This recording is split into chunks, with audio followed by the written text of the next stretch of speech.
Ngayong nalaman na nga ni Darius na hindi nga pala niya tunay na asawa, ito ngang si Lucy na naninirahan ngayon sa totoo nitong katawan, ay agad nga niyang tinawagan ang kanyang tunay na asawa upang klaruhin nga dito kung totoo nga ba ang sinasabi nga nitong espiritista.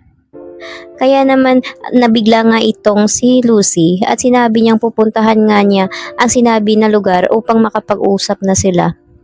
Excited naman itong si Lucy dahil pakiramdam nga nito ay talagang nalaman na nga niya at sinabi na nga ng espiritista na siya nga talaga ang totoong asawa nito.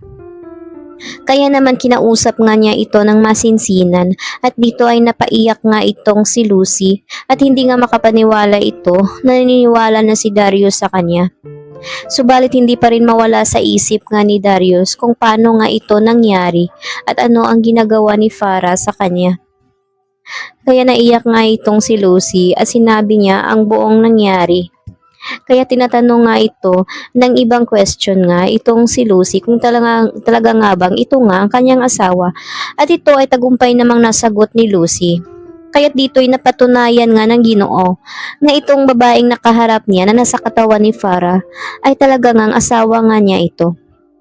Kaya masaya na ngayon nitong si Lucy dahil kahit paano'y pinapaniwalaan na nga siya ni Darius at sa gayon ay matulungan na nga siya nito upang maibalik na nga sa dati nitong katawan.